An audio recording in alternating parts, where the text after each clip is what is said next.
आज सरसों की खरीद शुरू है। किसान अपनी सरसों की फसल निकाल करके बाजार में लेकर के आए। 700 से लेकर के 750 रुपए एमएसपी से कम भाव मिल रहा है। सरकार ने अभी खरीद शुरू नहीं करी। सरकार को तुरंत सरसों की फसल की खरीद शुरू करनी चाहिए और एमएसपी के हिसाब से किसान को उसका पूरा पैसा देना चाहिए। जिस किसान ने बेच दी उसकी भरपाई सरकार को करनी चाहिए। ये किसान सदा से किसान विरोधी रही है। अखबारों में झूठे दावे करते हैं और हकीकत में किसान को कमजोर करने के लिए रोज नई योजनाएं बनाते हैं।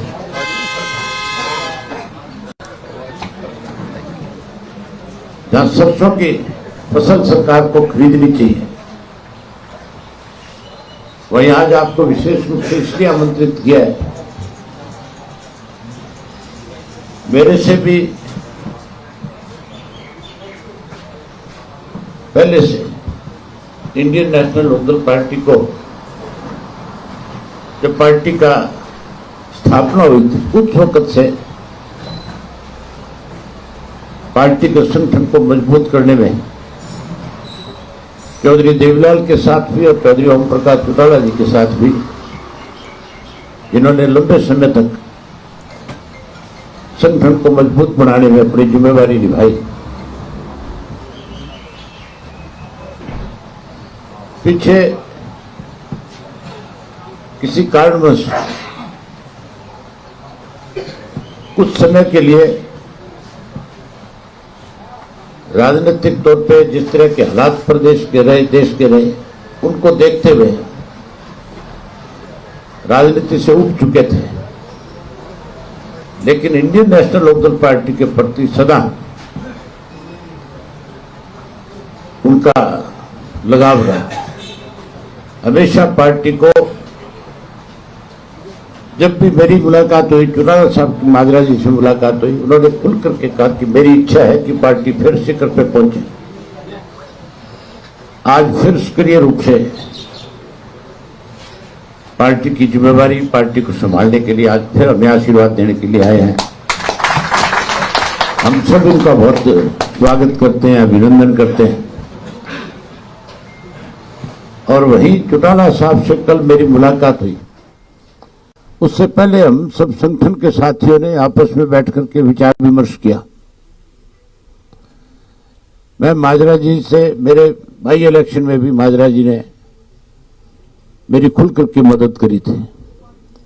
चौधरी देवीलाल जी की जयंती के ऊपर भी हमने जब इनको इनवाइट किया तो ना केवल ये आए बल्कि कैथल की रैली की सारी देख रेख इनकी निगाह में हुई थी। और हम सब साथियों ने जब बैठ करके आपस में विचार विमर्श किया तो सबकी एक इच्छा थी, हमारी नहीं बल्कि पार्टी के, हमारे पूरे प्रदेश के जितने भी कार्यकर्ता और पदाधिकारी हैं, उन सब की एक इच्छा थी कि माजरा जी को फिर से बड़ी जिम्मेवारी पार्टी में सौंपी जाए ताकि संगठन को और ज्यादा मजबूती से आगे बढ़ाया जाए। आज सबने एक फैसला लिया है और फैसले से चौटाला साहब को हमने अवगत कराया। उनकी भी जाती इच्छा थी कि पार्टी के प्रदेश की कमान अब माजरा जी को सौंपी जाए। आज जहां हम इनका स्वागत करते हैं, अभिनंदन करते हैं, वहीं हम सब इनके नेतृत्व में पार्टी के संगठन को मजबूत करने के लिए काम करेंगे। बाकी सारी बातें तो माजरा जी सब हम आपसे कहेंगे। मैं ये नहीं कहूंगा कि कोई इनकी घर वापसी है कि आज ये पार्टी में नए सिरे से शामिल हुए। ये हमेशा पार्टी के साथ रहे। थोड़े दिन निष्क्रिय हो गए थे, अब फिर बहुत सक्रिय होकर के काम करेंगे। अब फिर से इस सारी बात को अच्छे ढंग से निभाएंगे। बाकी बातें तो आप माजरा जी से करो। आप सभी का स्वागत है। जमाना चौधरी देवीलाल का था और न्याय युद्ध था, राजीव लोंगोवाल समझौता हुआ, उसके खिलाफ भी सक्रिय भूमिका निभाई। चौधरी देवीलाल 1982 में बहुमत लेकर के आए और उनकी सरकार नहीं बनने दी, तब भी एक बड़ा झटका था। तब भी हम चंडीगढ़ में बहुत बड़ा प्रदर्शन करते रहे और एक भी ना सुनी। और उसके बाद हम लगातार, चाहे कोई भी आंदोलन रहा, कोई जलसा रहा, कोई प्रदर्शन रहा, उसमें लगे रहे। चौधरी ओम प्रकाश चौटाला जी के साथ, चौधरी देवीलाल जी के साथ, और बढ़ चढ़ करके काम किया। ये ठीक है, परिवार में भी कुछ मतभेद हो जाते हैं। कुछ समय के लिए, 2-3 महीने के लिए ऐसा हुआ कि वो मतभेद हुए और अभय सिंह चौटाला ने ये चैलेंज कर दिया था कि 3 काले किसानों के कानून जो आए हैं, जिसमें एमएसपी नहीं रहेगा, अत्यधिक भंडारण की इजाजत बड़ी कंपनियों को दे दी और भू के मालिक बड़ी कंपनियां हो जाएंगी। इन्होंने कहा कि मैं 26 जनवरी तक अगर ये वापस नहीं लिए, मैं इस्तीफा दे दूंगा और किसान आंदोलन में कूद जाऊंगा। 26 तारीख आई तो 27 तारीख को इन्होंने अपना इस्तीफा दे दिया और दिल्ली के चारों तरफ किसान बैठ गए और मेरे से भी फोन पे कहा कि आप भी इस बीजेपी को छोड़ दो, क्योंकि किसानों का आंदोलन पीक पे है और इसमें आपकी जरूरत है। मैंने तुरंत से आप सबसे मुखातिब होके भारतीय जनता पार्टी को तिजांजलि उसी वक्त दे दी थी और हमने पूर्व विधायकों ने स्वर्गीय श्री नफे सिंह राठी की अध्यक्षता में सब ने मिलकर के कोई 150-200 जाकर के दिल्ली के बैठे किसानों को समर्थन दे करके आए और उसके बाद उस किसान आंदोलन में भी अपनी भूमिका निभाई। साथियों, आज कुछ ऐसे बातें हैं कि सरकार के कुछ दावे इस प्रकार के हैं, हमारी पारदर्शी सरकार है, 32 से 42 पेपर भेज दिए जाते हैं और फिर ये कह देते हैं कि हमारी सरकार पारदर्शी है। 235 कोऑपरेटिव बैंक में लगा दिए जाते हैं बुला बुला के घर से, और हमारे वहां के विधायक पर्चा दर्ज कराते हैं पुंडरीके के मेरे बेटे से पैसे ले लिए, जिसका समर्थन भी भारतीय जनता पार्टी को है। और इसी प्रकार से हमारे नौजवान बाहर जा रहे हैं, विदेशों में जा रहे हैं, ले दे के फौज थी उसमें भी अग्निवीर कर दिए।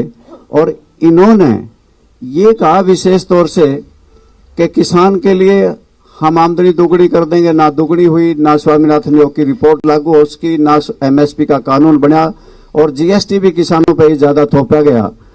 और ट्यूबवेल के कनेक्शन लेने के लिए भी एक जटिल प्रक्रिया बनाई, जिसके वजह से ये किसान बहुत दुखी है, जवान दुखी है। और सरकार कहती है हम पारदर्शी हैं।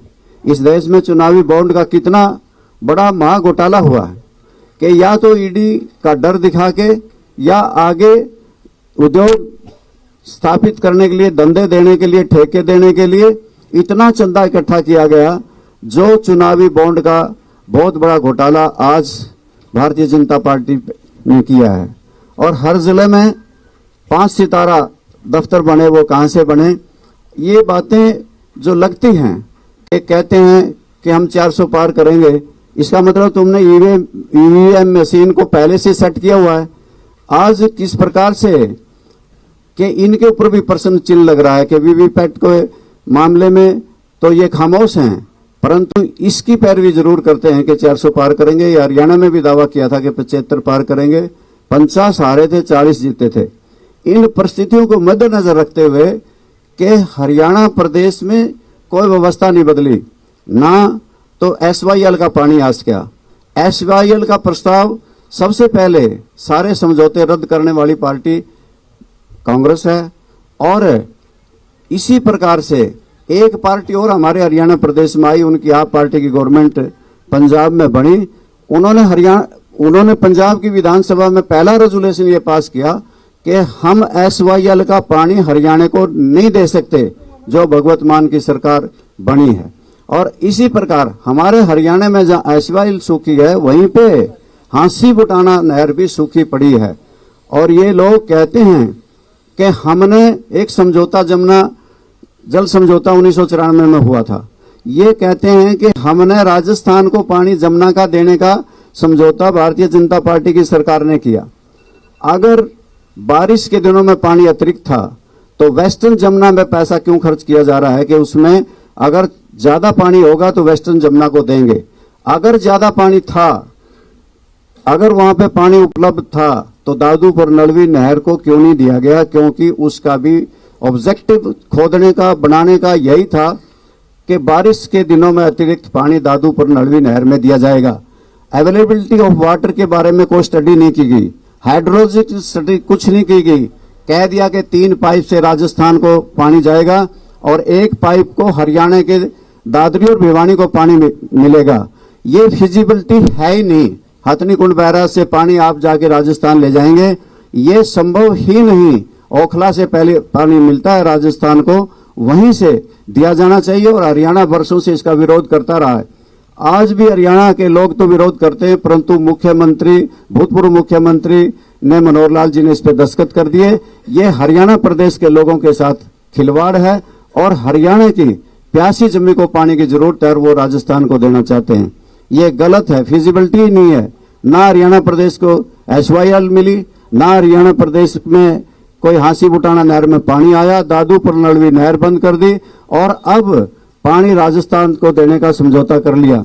ना हरियाणा की राजधानी बन सकी, ना अलग से हाईकोर्ट बन सका, कोई व्यवस्था बदली नहीं, बल्कि अनेकों प्रॉब्लम खड़ी कर दी। परिवार पहचान पत्र की खड़ी कर दी, मेरी फसल मेरा ब्यौरा की खड़ी कर दी कि फसल किसी की ब्यौरा किसी का, और अनेकों घपले और घोटाले हरियाणा प्रदेश में, चाहे शराब घोटाला है, धान घोटाला है, चाहे रजिस्ट्री घोटाला है, पेपर लीक घोटाला है, और अभी अभी सहकारिता विभाग का ICDP का 100 करोड़ का घोटाला है।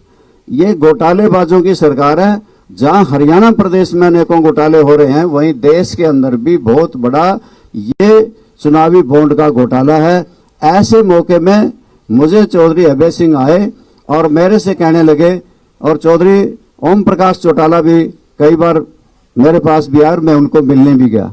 आदर भाव उनका दिल में यूं का यूं सजोए रखा, और जब भी मिलता तो मुझे यही कहते थे कि आओ रामपाल, तेरा तो घर यही है, मेरा कोई जाना नहीं, मेरा कोई आना नहीं, मेरा तो घर है। और मैं इस मौके पे मैंने सोचा कि कुरुक्षेत्र लोकसभा से चुनाव अभय सिंह चौटाला लड़ रहे हैं। ऐसे मौके में किसानों के लिए इस्तीफा दे देने वाले, हरियाणा विधानसभा को ठोकर मार देने वाले, ऐसे मौके में हरियाणा प्रदेश की जनता की आवाज को हरियाणा की विधानसभा में बुलंद करने वाले, ऐसे मौके में कि वो लोकसभा का चुनाव लड़ रहे हैं, तो मुझे तुरंत से अभय सिंह चौटाला का साथ देना चाहिए। और मैं इस मौके पे इसलिए, अगर सत्ता की मलाई खाने की कोई चाहत नहीं, पहले भी ऐसा कभी सोचा भी नहीं। ये कोई लोकदल पार्टी में आज कोई ये भी नहीं समझ पा रहा होगा कि बहुत बड़ा फेरबदल होकर के सरकार बनने वाली है। नेक्स्ट भविष्य में कल क्या हो जाए, ये तो संभावनाएं रहती हैं। संघर्ष के बलबूते पे ही किया है, आगे भी संघर्ष को ही चुना है। आज केवल अभय सिंह चौटाला और चौधरी ओम प्रकाश चौटाला के नेतृत्व में संघर्ष करने आए हैं, लड़ाई लड़ने आए हैं और जनता की आवाज को बुलंद करने आए हैं। धन्यवाद।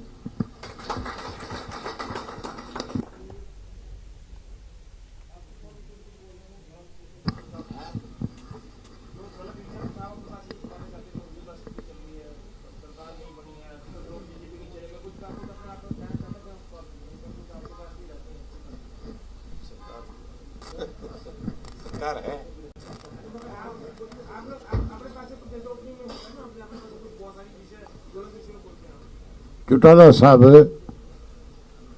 जब कभी भी प्रेस के साथी उनसे मिलते थे, हमेशा एक बात खुल करके कहते थे कि ये सरकार जाएगी। और आज इस किस्म के हालात है कि सरकार लोकसभा के चुनाव के चलते चलते भी टूट सकती है। जिस तरह से कल मंत्रिमंडल का गठन हुआ है, उससे नाराजगी बहुत बड़ी है लोगों में। सत्ता के साथ जुड़े हुए जो लोग हैं वो परेशान हैं। मुझे हाँ एमएलए है, सत्ता के साथ जुड़े हुए, तो दूसरे लोगों पे क्या असर होना है। हाँ, जो एमएलए साथ दे रहे हैं, खास करके जो इंडिपेंडेंट और जो जेजेपी वाले, ये बहुत दुखी हैं। जानकारी तो आपको भी होगी, खैर है,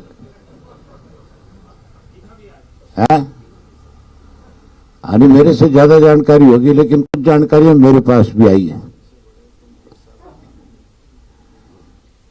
जो पार्टी का सबसे मजबूत आधार है, वो सबसे ज्यादा खपा है। विज साहब के चेहरे की जो हंसी है, उससे लगता नहीं आपको कि वो एक दिन भी सरकार को बर्दाश्त नहीं करना चाहते। कोई ऐसा मौका आया तो मुझे लगता है सबसे पहली मोहर उन्हीं की लगेगी। सरकार तो है ही नहीं। सरकार तो अगर होती तो फिर मुख्यमंत्री का पहले दिन यह बयान आना चाहिए था कि मैं कानून व्यवस्था ठीक करूंगा। फिर तो किसान की फसल की एमएसपी पे खरीद शुरू हो जानी चाहिए थी।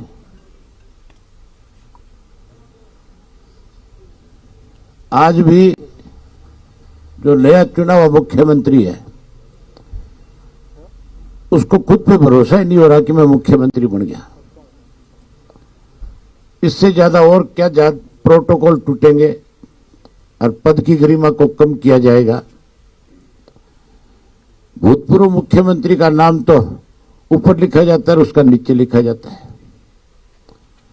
कोई भूतपूर्व राष्ट्रपति हो, कोई भूतपूर्व प्रधानमंत्री हो, तब तो मान सकते हैं, या फिर किसी पार्टी का संयोजक हो, तब मानी जा सकती है। किस तरह से आज भी जो है हमारा मुख्यमंत्री भूतपूर्व मुख्यमंत्री को मुख्यमंत्री कह के संबोधित कर रहा है। उसको इस बात का डर है कि कहीं इसको मुख्यमंत्री कहना बंद कर दिया तो तेरी कुर्सी ना चली जाए।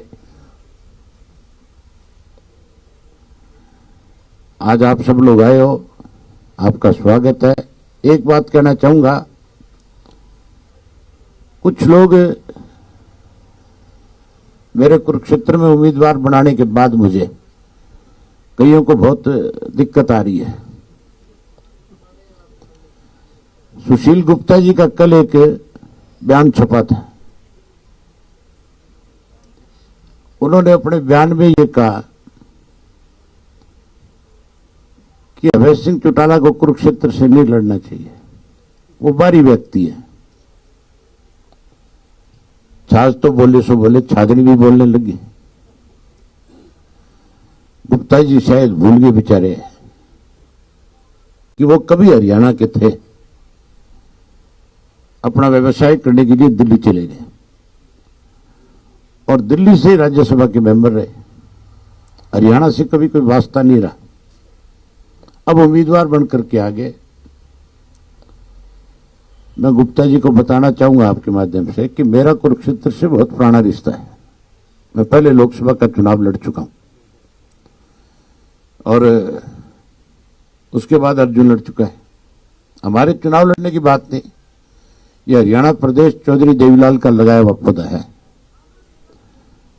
पूरे प्रदेश में जन्म तो है, ठीक है, हमारा सरसा में हुआ है, लेकिन रिश्ता पूरे प्रदेश से एक जैसा है।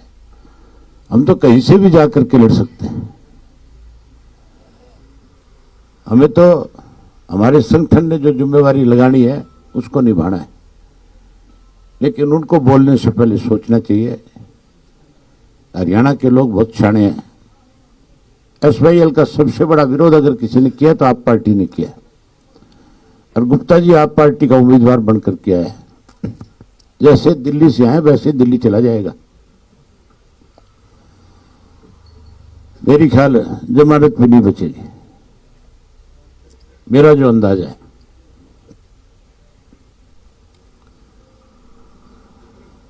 और कोई आपकी तरफ से कोई क्वेश्चन है तो बताओ।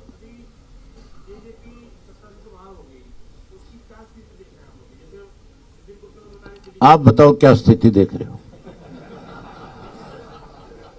ये सवाल मेरे से पूछने का नहीं है, ये तो आपको आकलन करना चाहिए कि जिन्होंने बड़बोले बोल बोले थे आज उनकी स्थिति क्या है। मैं एक बात कह सकता हूं, तो 17% वोट की बात करते थे, जो 50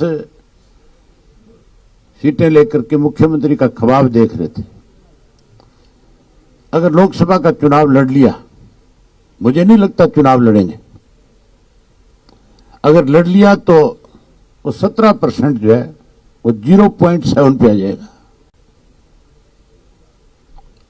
उनकी हालत नोटों से भी ज्यादा खराब हो जाएगी।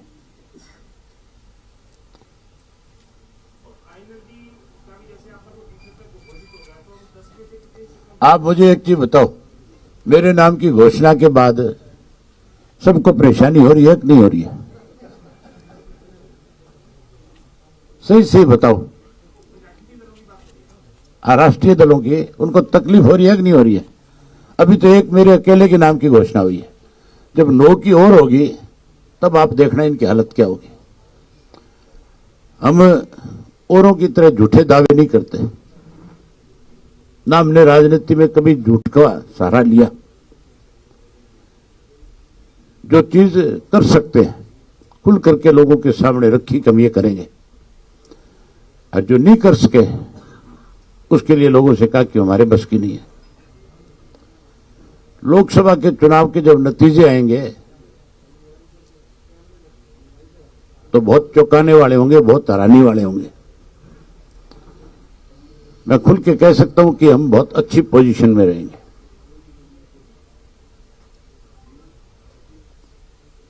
जिन लोगों को गलतफहमी है उनकी गलतफहमियां दूर हो जाएंगी।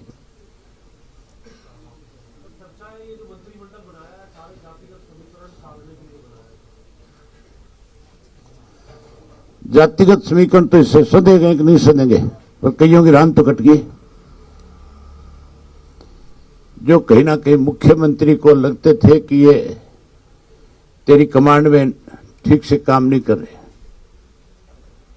उनको साइडलाइन कर दिया कि नहीं कर दिया?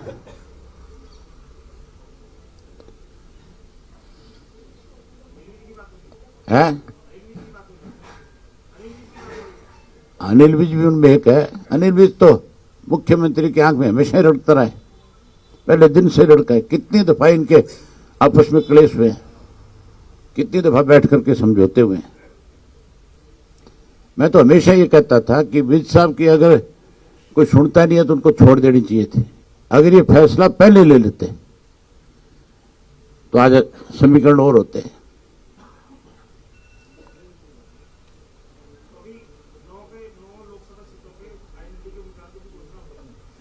करेंगे हम, 10 की 10 सीटें लड़ेंगे। 10 की 10 पे हमारे उम्मीदवार खड़े होंगे, 10 की 10 पे बहुत अच्छी लड़ाई लड़ेंगे।